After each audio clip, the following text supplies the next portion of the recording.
ঈদ মানে আনন্দ, ঈদ মানে খুশি। আর কদিন পরেই ঈদুল ফিতর। ঈদুল ফিতরকে কেন্দ্র করে জাতীয় ঈদগাহ মাঠ কিন্তু সাজানোর কার্যক্রম প্রায় 90% শেষ হয়েছে এবং আমরা এখানে যারা কাজ করছে তাদের সাথে কথা বলেছি। তারা যেমনটি জানিয়েছেন, রোদ বৃষ্টি ঝড় সব কিছুকে উপেক্ষা করে তাদের প্রস্তুতি কিন্তু খুবই ভালো। সেই সাথে আমি জানিয়ে রাখি যে এখানে কিন্তু গরম থেকে রক্ষা পাওয়ার জন্য ওপরে এবং নিচে মিলে প্রায় 1500 থেকে 3000-এর মতো ত্রিপল লাগানো হয়েছে এবং ফ্যান প্রস্তুত করা হচ্ছে।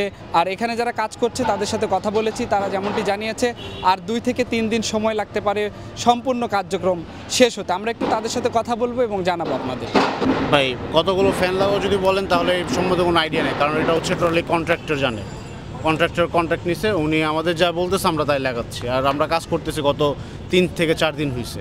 আমাদের আসলে চাঁদ রাত পর্যন্ত আমাদের কাজ থাকে, আমাদের চেকিং থেকে শুরু করে এভরিথিং আমাদের দেখায় যে সব কিছু ফ্যান লাইট এভরিথিং সব কিছু মিলে আমাদের চাঁদ রাত পর্যন্ত দেখায় কাজ চলেই। আপনারা কতজন ফ্যানের কাজ করছেন? আমরা টোটাল 12 জন, আরও 3 জন আছে, 15 জন।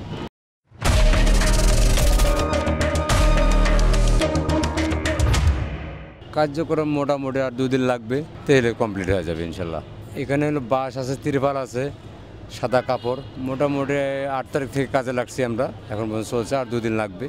আমাদের কাজ প্যান্ডেলের কাপড় হয়ে গেছে, তিরপাল হয়ে গেছে, উপর আর নিচের কাম বাকি আছে কিছু, আর ব্যারিকেড চাদর এগুলো বিষয় বাকি আছে, আর 7 দিন এই কাজ 2 দিনের মধ্যে হয়ে যাবে।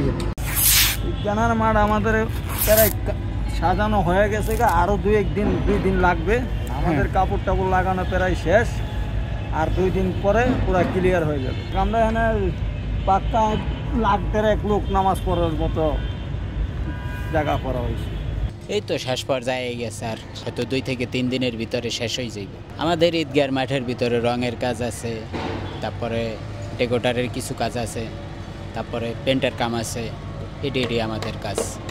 রং তো অনেক, এই গ্রিলের আছে, তারপরে এই ঈদগাহ মাঠে আছে, তারপরে অনেকই কাজ চলতে আছে। না, আগের চাইতে অনেক ভালো হইতে যাচ্ছে।